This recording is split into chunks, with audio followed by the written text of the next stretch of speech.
Bonjour et bienvenue dans ce nouveau numéro de Questions sans détour. Mon invité aujourd'hui est Raymond Artiste. Bonjour. Bonjour. Merci d'être avec nous aujourd'hui. Alors, est-ce que, enfin, Caraïbes Écologie Les Verts va réussir à faire une percée électorale en Guadeloupe? C'est le pari que l'on prend. Je crois qu'aujourd'hui, l'écologie est dans la bouche de tout le monde. Nous, ça fait longtemps, effectivement, que nous avons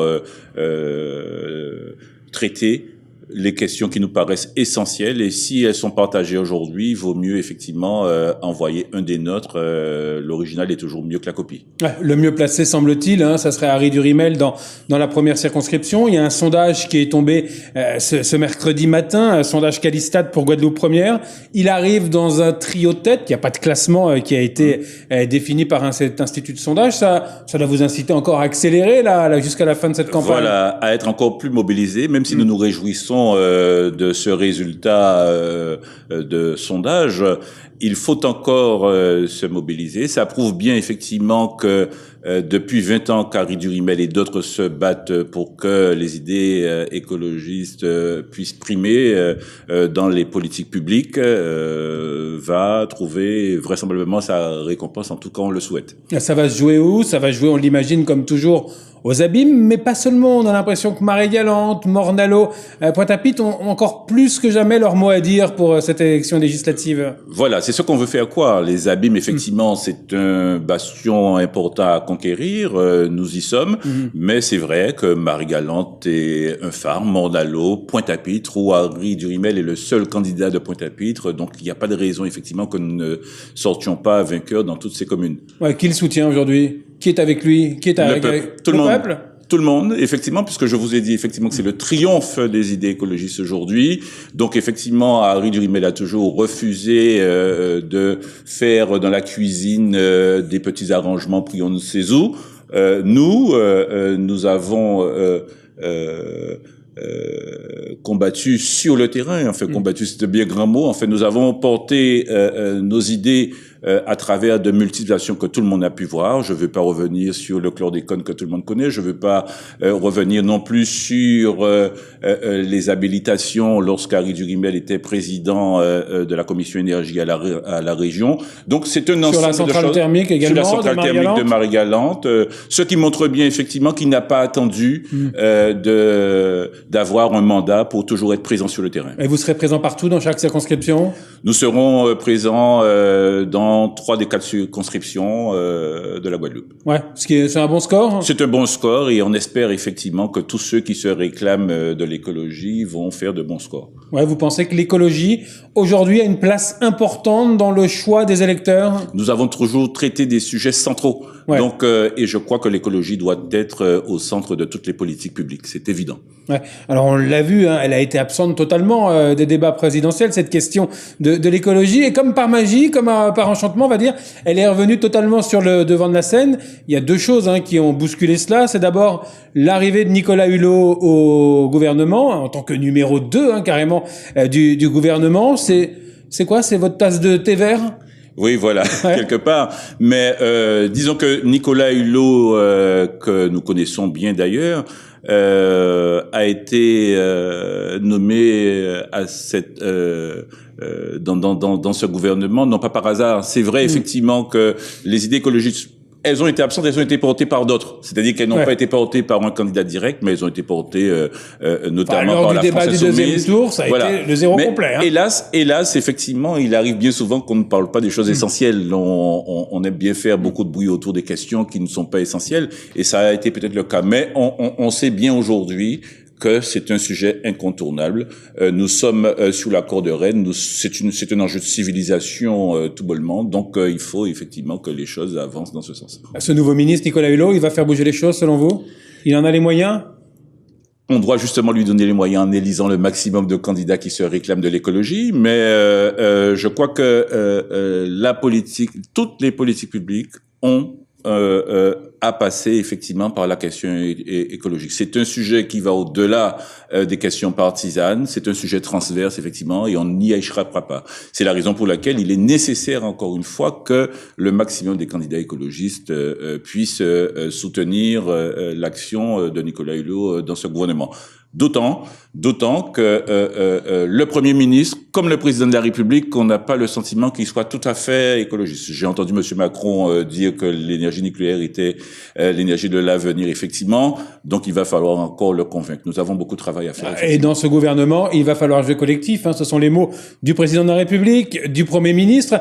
Faire entendre ces idées qui peuvent différer de ce que pense l'exécutif. Ça promet de dures batailles et de renoncer, on imagine, sur quelques dossiers. Alors, on espère que nous allons tenir bon et puis nous allons susciter le débat. Raymond Artis, l'autre événement et qui bien évidemment a contribué à ce qu'on parle beaucoup d'écologie, de climat en ce moment, c'est la décision de Donald Trump de retirer les États-Unis des accords de Paris sur le climat. Est-ce que, comme l'a dit Ségolène Royal, c'est un crime contre la planète? C'est un crime contre la planète. La décision de Donald Trump de se retirer de l'accord de Paris, signé par près de 200 nations au terme de travaux de la COP21, ne va pas dans le sens de l'histoire et surtout lourd de conséquences pour nos territoires qui sont déjà frappés par le réchauffement climatique. Être écologiste, pour nous, c'est considérer la planète comme un seul et unique espace de solidarité. Solidarité dans l'espace, car ceux qui souffrent de la raréfaction des ressources, du changement climatique et de la désertification sont toujours les plus vulnérables. Ensuite, solidarité dans le temps, parce qu'on est en train de sacrifier le futur au présent aujourd'hui, et enfin solidarité avec le vivant, car ce qui devrait nous distinguer des autres animaux, c'est notre capacité à préserver ce qui nous a précédés. C'est là un indice de civilisation. De toute évidence, M. Trump n'y est pas. Il parle de vastes escroqueries concernant le climat. Ce n'est pas une escroquerie. Il faut qu'il change de logiciel, parce que prospérer sans croître, produire de la richesse sans épuiser le substrat de la richesse, c'est notre rôle, c'est de diffuser cet impératif écologique. La croissance infinie dans une économie ultralibérale constitue l'alpha et l'oméga du modèle de M. Trump. Il faut que par la mobilisation, on le fasse revenir sur cette question-là. Ouais. Comment vous jugez, on va revenir un petit peu à ce qui se passe au niveau national aujourd'hui, la présence de l'écologie, de votre parti, de sa représentation au niveau national? Elle est insuffisante, j'imagine, pas de candidat à la présidentielle. Elle ne nous convient pas. Ouais, elle vous convient pas. Qu'est-ce qu'il faut faire aujourd'hui pour le rendre accessible à tous?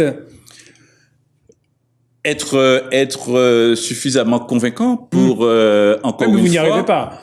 Mais aujourd'hui, je crois que la donne a changé. Je crois que les gens prennent bien conscience, effectivement, que les choix qui vont être faits dans les 15-20 ans à venir seront déterminants dans l'irréversibilité des phénomènes que l'on connaît aujourd'hui. Donc, je crois que tout le monde en est bien conscient et je redis qu'il vaut mieux choisir l'original à la copie par les actions que nous avons montrées depuis tant d'années. Je crois que la récompense, si on peut appeler ça comme ça, doit être là, quoi. Que ces idées prennent la place qui leur reviennent. Ouais, on a l'impression, en tout cas, c'est ce que laissent transparaître les sondeurs et les sondages. Il pourrait y avoir un seul élu vert à l'Assemblée nationale. Ça veut dire que vous n'existeriez pas. Il y a d'autres enquêtes qui en donnent un petit peu plus. On a l'impression finalement que c'est La République en marche qui absorbe tout et qui a récupéré cette partie. Hélas, si c'est le cas, mais je n'y crois pas trop. J'espère en tout cas qu'il y aura des candidats étoilistes, un peu plus qu'un. En tout cas, si c'est Harry Durimel le seul, tant mieux. Mais je crois franchement qu'il y en aura d'autres. Et si, par malheur, il ne devrait pas y en avoir plusieurs, si les idées que nous défendons sont portées par d'autres, nous saurons effectivement accompagner ce mouvement et faire en sorte effectivement. Vous n'êtes pas hostile à La République en marche?